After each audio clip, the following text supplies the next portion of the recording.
Baik, terima kasih. Ini masalah diplomasi. Diplomasi Harap itu tenang. normatif. Mohon tenang.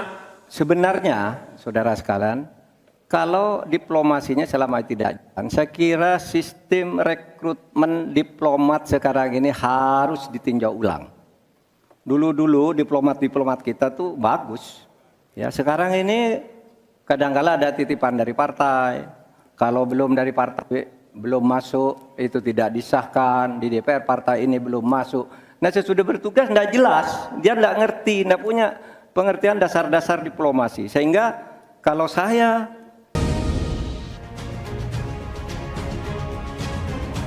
Masih di debat kedua calon wakil presiden pemilu 2024, kami undang Pak Muhaimin, Pak Gibran, dan Pak Mahfud untuk tetap ada di podium.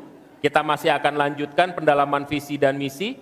Pak, silakan maju. kembali Pak Muhaimin, Pak Mahfud, Gibran, dan Pak Mahfud untuk kembali kita masih menempati dalam podium. sesi pendalaman visi misi program kerja Harap tenang. melalui pertanyaan yang telah dibuat oleh para panelis. Dan untuk segmen ini pertanyaan dimulai untuk calon wakil presiden nomor urut 1, Bapak Muhaimin Iskandar.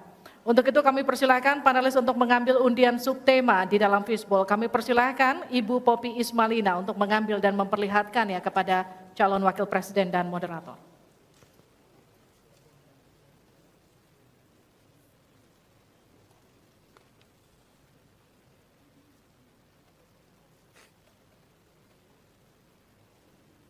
Silakan diperlihatkan. Oke. Perkotaan. Baik, selanjutnya Ibu Retno Agustina Eka Putri untuk mengundi huruf A, B, atau C.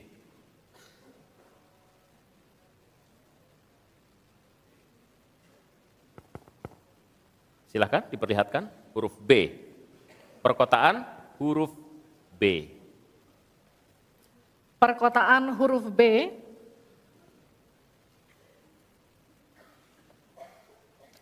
Kita akan buka amplop pertanyaan yang masih disegel. Dan kami kembali ingatkan kepada para calon wakil presiden untuk mendengarkan dengan seksama, karena kami hanya akan membacakan pertanyaan satu kali. Pertanyaan untuk calon wakil presiden nomor urut 1, Bapak Muhaimin Iskandar. Dengan subtema perkotaan.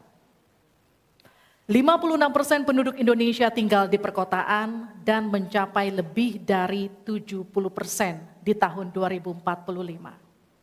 Permasalahan akan semakin kompleks, seperti transportasi publik, sampah, dan kawasan kumuh. Pertanyaannya, bagaimana strategi paslon menyiapkan instrumen fiskal khusus untuk mengatasi masalah tersebut? Waktu Bapak untuk menjawab 2 menit. Kita mulai ketika Bapak mulai berbicara. Silakan. Terima kasih. Perkotaan ini menjadi kebutuhan untuk terus menjadi bagian dari pembangunan nasional kita. Di antara kebutuhan pokok dari perkotaan ini adalah infrastruktur yang memadai. Dan dalam kerangka agar tidak terjadi penumpukan penduduk di dalam satu perkotaan, maka pembangunan perkotaan harus dibikin merata di berbagai tempat. Kami memiliki satu tekad bahwa di dalam pemerintahan yang akan datang minimal harus dibangun 40 kota baru yang selevel dengan Jakarta. Dengan kemampuan menampung jumlah penduduk, memberikan sarana dan prasarana yang memadai, sekaligus kemampuan untuk terjaganya lingkungan yang memungkinkan untuk sehat. Termasuk kehidupan yang memberikan kenyamanan bagi seluruh penduduknya. Di mana perumahan tidak terlampau jauh dari pusat-pusat pekerjaan, di mana akses pendidikan bisa sampai pada yang dibutuhkan. Sementara fiskal yang dibutuhkan, kita harus pandai-pandai mengambil prioritas. Sekali lagi, kita bukan setuju atau tidak setuju IKN. Yang paling penting adalah prioritas kepemerataan dan keadilan agar terbangun kota-kota sehingga sarana air bersihnya terwujud. Balikpapan kasihan, Banjarmasin kasihan, Pontianak kasihan. Karena apa? Kota-kota ini dalam waktu singkat bisa kita sulap menjadi lebih baik. Karena apa? fiskal yang kita sediakan dirata adilkan di masing-masing perkotaan. Terakhir, bahwa perkotaan membutuhkan pendanaan, kita harus libatkan investasi swasta yang kita beri kepercayaan lebih baik lagi. Terima kasih. Saya berikan kesempatan kepada Pak Gibran, Tenang. Cawapres nomor 2 untuk menanggapi. Waktu Anda 1 menit, silakan. Gus Muhaimin ini agak aneh ya. Pengen bangun kota selevel Jakarta tapi nggak setuju sama IKN. Tapi ya monggo lah ya, nggak apa-apa. Yang jelas untuk permasalahan perkotaan kita harus menggarap transportasi umumnya. Kita pastikan transportasi umum ini aman, nyaman, terutama bagi kaum disabilitas, lansia, dan anak-anak. Lalu kita pastikan transportasi umum ini ada digitalisasinya. Sekarang kan sudah ada teman bus. Nah ini harus kita replikasi di beberapa kota juga. Lalu untuk mungkin di level-level kota kecil kita pakai skema buy and the service. Sehingga masyarakat bisa mencoba menggunakan transportasi umum secara gratis. Lalu untuk masalah kumuh, nah ini perlu kolaborasi. BSPS dari Kementerian PUPR, RTLH dari Pemda, dan juga CSR dari swasta. Terima kasih. Harap tenang. Terima kasih. Waktu Anda masih tersisa? Habis? Cukup. Ya. Selanjutnya calon wakil presiden nomor urut 3, Bapak Mahfud MD untuk menanggapi. Waktu untuk menanggapi 1 menit Bapak. Kita akan mulai ketika Bapak mulai berbicara. Silakan. Ya, Cak Imin, saya agak kaget juga mau membangun 40 kota selevel Jakarta. Ya, apa itu bisa dilaksanakan 5 tahun Bapak menjadi presiden dan wakil presiden? Berapa kota dalam 5 tahun? Ini IKN aja sudah puluhan tahun baru dilaksanakan, itu pun yang investasi baru dalam bentuk janji, belum ada yang melaksanakan. Nah gitu kan. Lalu saudara 40, luar biasa menurut saya, 40 kota selevel Jakarta yang sudah metropolitan seperti itu. Lalu juga pembiayaannya menurut Pak Muhaimin, kalau nanti kita membentuk 40 kota itu, pembiayaannya itu APBN, APBD, atau perlukah lembaga khusus seperti tadi ditanyakan oleh panelis melalui moderator. Ini perlu dijawab dulu agar semuanya tidak spekulatif. Selesai. Baik. Mohon maaf waktu Anda habis. Kami akan kembalikan ke Pak Muhaimin. Mohon tenang, belum selesai. Pak Muhaimin, waktu Anda untuk menanggapi atas tanggapan dari Pak Gibran dan Pak Mahfud. Waktu Anda silakan. Ya, yang saya sampaikan seperti Jakarta itu memiliki standar upaya sampai menuju Jakarta. Di mana tentu kota-kota yang potensial cukup disentuh dengan beberapa anggaran yang menumbuh kembangkan. Misalnya Pontianak, 1 tahun cuma 1 triliun. Bagaimana kalau 1 tahun kita bisa investasikan pengembangan kota hingga 3 triliun, 5 triliun. APBN kita cukup. Apalagi kalau seperti yang sampaikan Pak Gibran tadi, melibatkan berbagai cara pembiayaan yang melibatkan baik itu swasta maupun CSR. Jadi apa yang saya sampaikan selevel Jakarta itu target utama. Tetapi yang lebih penting dari itu adalah infrastruktur yang dibutuhkan dipersiapkan dari potensi yang sudah ada. Sehingga dalam waktu singkat kota-kota 40 kota itu benar-benar sudah menggunakan potensi yang sudah dimiliki yang ada. Habis. Harap tenang, nanti kita akan berikan waktu untuk aplaus. Selanjutnya kita akan beralih ke pertanyaan untuk calon wakil presiden nomor urut 2, Bapak Gibran Rakabuming Raka. Tenang. Untuk itu kita akan persilakan panelis Bapak Suharnomo untuk mengambil undian subtema kelima dalam Fishbowl. Silakan diperlihatkan ke calon wakil presiden dan ke moderator Bapak.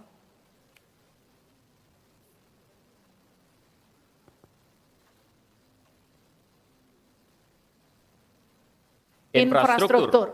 Pak Tauhid Ahmad, kami undang untuk mengundi huruf A, B, atau C. C.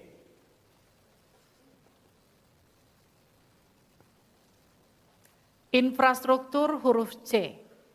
Masih tersegel Bapak.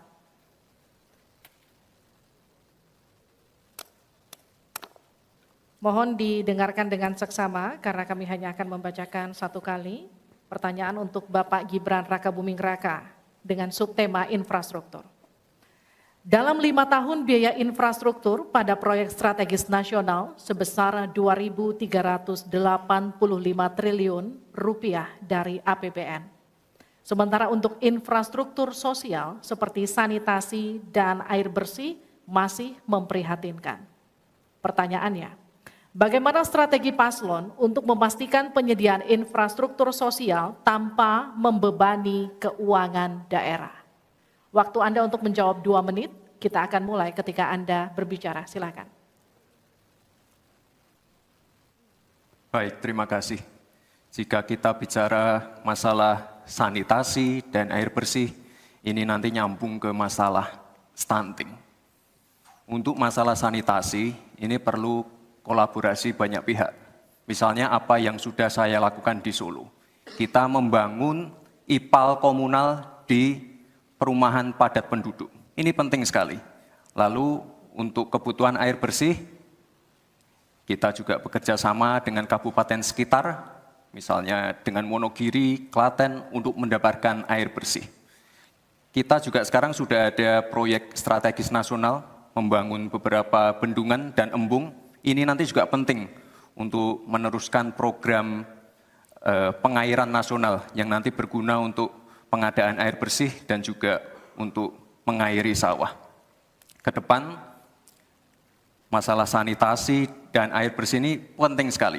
Karena kami dari paslon nomor 2 ingin menyiapkan generasi-generasi emas yang sehat dan pintar. Kalau kita mengintervensi masalah stunting, kita juga harus mengintervensi tempat tinggalnya juga. Kita tidak bisa hanya memberikan gizi tambahan untuk ibu hamil dan lain-lain, tapi kita tidak menyentuh rumah tinggalnya. Jadi ini harus dikerjakan secara paralel. Stunting kita kerjakan, pemenuhan gizi kita kerjakan, sanitasi, drainase, air bersih, kawasan kumuh, ini harus kita selesaikan juga secara paralel. Terima kasih. Masih ada waktu? Cukup Pak? Cukup. Baik, saya berikan waktu untuk Pak Mahfud untuk menanggapi jawaban dari Pak Gibran. Mas Gibran yang terhormat, tadi itu pertanyaan yang dibaca oleh moderator, bagaimana strategi paslon untuk memastikan penyediaan infrastruktur sosial tanpa membebani keuangan daerah. Kayaknya belum terjawab. Tadi yang dijawab tuh infrastruktur fisik semua tuh. Infrastruktur itu kan ya ada infrastruktur sosial, ya itu yang penting. Kemudian regulasi. Bagaimana Anda menyiapkan regulasi sekarang ini agar semua itu bisa berjalan dengan baik. Nah kalau infrastruktur fisik mungkin sih bisa saja di kota adik dari APBN, APBD gitu ini untuk ini. Tapi masalahnya kita punya problem dengan infrastruktur sosial seperti yang ditanyakan tadi. Nah itu saya kira yang perlu dijelaskan lebih jauh. Selesai. Waktu Anda habis, baik kita akan ke calon wakil presiden nomor urut 1 Bapak Muhaimin Iskandar untuk menanggapi, waktunya 1 menit. Infrastruktur yang disampaikan Pak Gibran menjadi bagian dari yang perlu disediakan. Tapi infrastruktur sosial atau infrastruktur kerakyatan, pada dasarnya kita bisa melibatkan semua pihak untuk hadir dan memberikan solusi. Contohnya infrastruktur gedung-gedung sekolah yang memberikan kesehatan, kecerdasan bagi masa depan anak didik kita. Apa yang bisa kita lakukan? Misalnya kita bebaskan pajak buat seluruh penyelenggara pendidikan supaya fiskalnya terpenuhi, supaya pendidikan bisa terjangkau, sehingga semua bentuk pendidikan, semua bentuk yang berkaitan dengan pencerdasan kehidupan masyarakat kotanya, maka dibebaskan pajaknya. Ini seperti yang sudah dilakukan di Jakarta, yang ini bisa kita tarik ke tingkat nasional. Infrastruktur sosial tercipta dengan pemerintah memberi fasilitas yang memadai. Cukup Pak? Bapak? Cukup. Baik. Kita stop, countdown. Tenang. Saya berikan kembali waktu untuk Pak Gibran untuk menanggapi atas tanggapan dari Pak Mahfud dan Pak Muhaimin. Baik, terima kasih. Mungkin Prof. Mahfud dan Gus Muhaimin kurang paham dengan apa yang sudah saya paparkan. Saya tadi juga bicara masalah infrastruktur sosial, stunting itu loh Pak. Ya, tapi nggak apa-apa, saya perjelas lagi. Kita punya program makan siang gratis. Banyak yang nyinyir, tapi sekali lagi Pak, program makan siang gratis ini adalah investasi menuju Indonesia emas.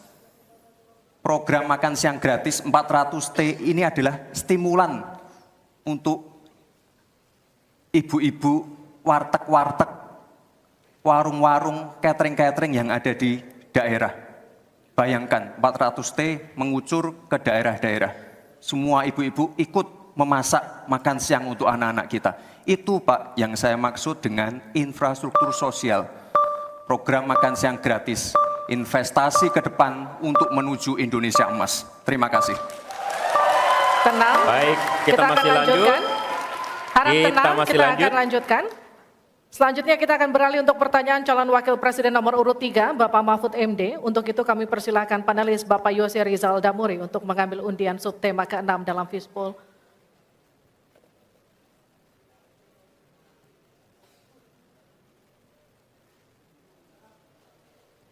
Silakan diperlihatkan ke calon wakil presiden dan ke moderator. Perdagangan. Ya.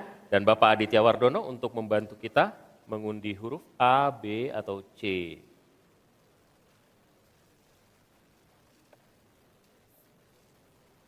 Perdagangan C. Terima kasih. Perdagangan huruf C, Pak Mahfud. Masih tersegel.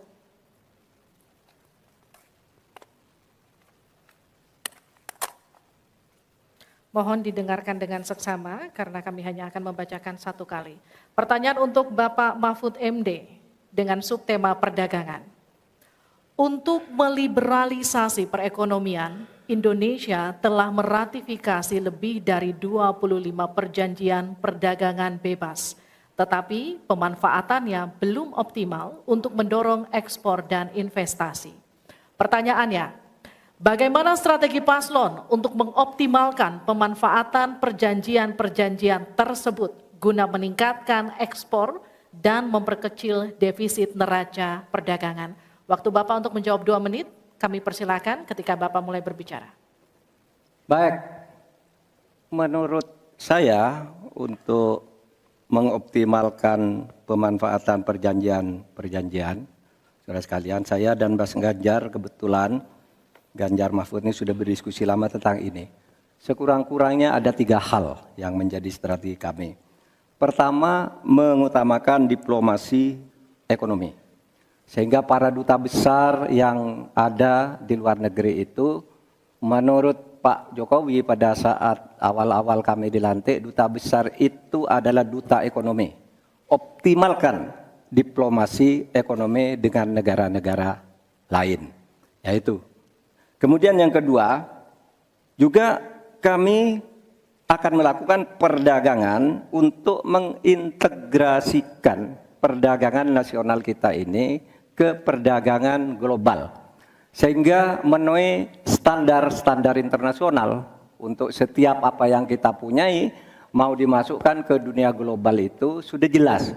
Standarnya bisa diterima gitu. Dan kita juga membuat regulasi di sini agar tidak misalnya upaya perdagangan kita lalu diblokir atau dicurangi oleh teman-teman kita sendiri, pelaku-pelaku ekonomi di dalam yang berintegrasi atau berkoalisi dengan pejabat-pejabat publik.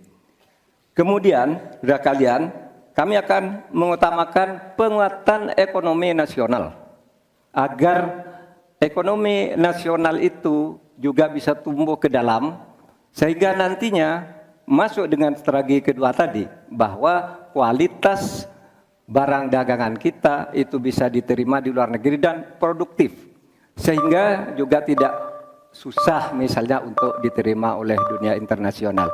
Saya kira itu bagian strategi yang sudah kami diskusikan dan selesai. Terima kasih Pak Harap tenang. Mahfud. Saya persilakan Pak Muhaimin untuk menanggapi jawaban dari Pak Mahfud tadi. Ya, Pak Mahfud, kalau diplomasi sebagai pemasaran itu normatif ya. Ini sudah menjadi pengetahuan umum. Yang paling penting itu adalah bagaimana nyelepet para diplomat berubah wajah menjadi pemasar-pemasar yang tangguh. Diplomasi pemasaran yang ekspansif itu tidak kita miliki. Karena memang seluruh cara kerja diplomasi kita masih politik dan sangat normatif. Yang kedua, kita bisa hadir di dalam dunia perdagangan global kalau kualitas produksi dalam negeri kita juga punya standar yang baik. Saya sampai hari ini sangat prihatin. Kita tidak ada satupun yang terus mengupgrade secara masif kualitas dan standar. Semuanya kayak dibiarkan tumbuh sendiri-sendiri gitu. Tidak ada satu gerakan yang lebih terstruktur, baik dari Menteri Perdagangan, Menteri Koperasi UKM, dalam satu gerakan meningkatkan kualitas berstandar internasional. Cukup Bapak? Harap tenang. Selanjutnya kita akan ke calon wakil presiden nomor urut 2, Bapak Gibran Raka Buming Raka untuk menanggapi. Waktunya 1 menit, silakan. Baik, terima kasih. Paslon nomor 1 dan 3 sudah bicara masalah diplomasi. Saya akan memberikan solusi yang konkret aja. Paling konkret, hilirisasi. Kita jangan mau lagi mengirim barang mentah. Kita harus mampu meningkatkan nilai tambah dalam negeri. Saya kasih contoh, nikel. Dulu sebelum ada hilirisasi, kita ekspor hanya 3 miliar US dollars. Sekarang setelah hilirisasi bisa menjadi 33 miliar US dollars. Ini saya baru bicara masalah nikel loh Pak. Belum bicara masalah tembaga, boksit, timah, dan lain-lain. Konkret, jelas, singkat, padat, jelas. Terima kasih. Waktu Anda masih tersisa? Cukup? Cukup Bapak? Cukup. Baik. Baik. Kami kembalikan ke Pak Mahfud untuk menanggapi. Ya. Baik, terima kasih. Ini masalah diplomasi. Diplomasi Harap itu tenang. normatif. Mohon tenang. Sebenarnya, saudara sekalian, kalau diplomasinya selama tidak jalan, saya kira sistem rekrutmen diplomat sekarang ini harus ditinjau ulang. Dulu-dulu diplomat-diplomat kita tuh bagus. Ya, sekarang ini kadang-kala ada titipan dari partai, kalau belum dari partai belum masuk, itu tidak disahkan, di DPR partai ini belum masuk. Nah sesudah bertugas tidak jelas, dia tidak ngerti, tidak punya pengertian dasar-dasar diplomasi. Sehingga kalau saya diberi kewenangan, nanti diplomasi ini diatur kembalilah rekrutmennya itu, betul-betul orang yang memenuhi syarat. Nah soal hilirisasi itu sudah masuk sebenarnya Mas Gibran, saya tadi kan bicara soal penguatan ketahanan ekonomi nasional. Itu di dalamnya memang sudah ada hilirisasi dan industrialisasi yang aman lingkungan. Itu selesai. Terima kasih, kita berikan apresiasi untuk ketiga calon wakil presiden kita di pemilu 2024. Dan kami persilakan para calon wakil presiden untuk kembali ke tempat duduk masing-masing. Silakan Bapak. Di segmen selanjutnya, ini seharusnya segmen yang kita tunggu-tunggu karena setelah ini mereka akan saling bertanya dan memberikan tanggapan. Interaksi antar kandidat akan dapat Anda saksikan di segmen selanjutnya dalam debat kedua calon wakil presiden pemilu 2024.